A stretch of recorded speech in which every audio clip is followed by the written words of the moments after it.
Welcome back. Nearly 40 vehicles were damaged after a tanker crashed into several vehicles at Pune's Navale Bridge on Sunday, injuring over 20 people. The accident on the highway resulted in a 48-hour vehicle pileup. Due to the high slope of the road and the high speed of vehicles, the bridge area is prone to accidents. The probe into the major accident revealed that the truck did not have a brake failure. The driver turned off the ignition on a downward gradient slope and drove on neutral gear to save fuel, but could not apply brakes later. The police have launched a search for the driver, identified as Mani Ram Chotelal Yadav from Madhya Pradesh, who, after he fled from the scene after that accident. It's now very important really to discuss the dangerous road conditions and solutions to avoid such deadly collisions with better road infra and better automobile safety. Let's open it up for a discussion. Mr. Anuj Maitri has joined us. He's the head of Traffic and Road Safety Cube Advisors. Also joining us is Abhijit Sinha, Project Director of NHEV, Anurag Kulshrestha, President of TRAX Road Safety with us, Raj Kapoor, Auto Expert also with us. So would you say, Anurag Kulshrestha, if you could come in here, apologies, maybe driver awareness also is extremely significant in this case. End of the day, it does look like that the driver in front was driving on neutral, had turned off the ignition to save fuel. Those are the latest findings which have come out. Do you think, in the view of these findings, maybe awareness, of the vehicle, of driving really, that also needs to be perhaps bettered and increased to avoid such incidents in the future? Actually, first of all, I just want to say that it's a human behavior and we cannot stop such accidents. Some incident will continue happening on our roads. How we can lower basically the number of accidents or number of incidents? If you just go through the national scenario, Mr. Gadkari has announced almost 500 IDTR throughout India. And he has announced around 5 years back, just 25 or 30 IDTRs are working in our India. It's a very much slow process. If we are producing 40 kilometer, 30 kilometer, 25 kilometer road every day, can't we produce 4 or 500 IDTR driving training centers in India in 1 year, 2 year, 3 years? Yeah.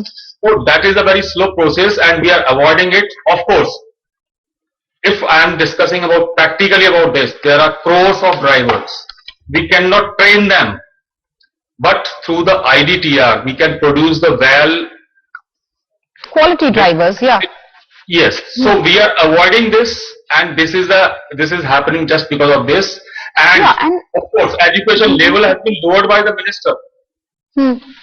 Illiterate and you are just try to educate those illiterate people who are driving the vehicles. No, but so of course, better technology. One, you also spoke of better automobile safety. But Anurag Kulshrestha, what more is required in terms of perhaps the infra road designing itself? Again, the idea really of the discussion to somehow come up with constructive solutions to avoid such incidents in the future. Actually, of course, I'll say, in case of our existing infrastructure in cities, it's almost 90% at default. In case of highways and all, almost 80% exit and entries these are faulty on highways and expressways. So, of course, it is a factor, but there must be some stringent action about enforcement, which is nowhere on our highways and expressways. Only passive, like there are two things. One, we are discussing about the technology. This is the active enforcement and passive enforcements. If we are just using the technology for the passive enforcement on few of the places, like just 1% on all over our highways. Okay, by passive, I'm interrupting you. By passive enforcement, do you mean financial, challans, etc., which people are handed out? Can you sort of elaborate on what you mean by active enforcement? By active enforcement, you mean physically, or the physical presence of policemen, traffic policemen on highways, because that seems rather untenable. because we are just discussing about the passive enforcement through technology like speed Yes. cameras and all. So simultaneously, if somebody is over speeding on our roads, we have to catch that driver through the active enforcement. We cannot wait for their challan after one month or 2 months. They just pay the challan after 1 or 2 months. That person has to be catched at the same time. Maybe within a, like we are discussing about the foreign countries.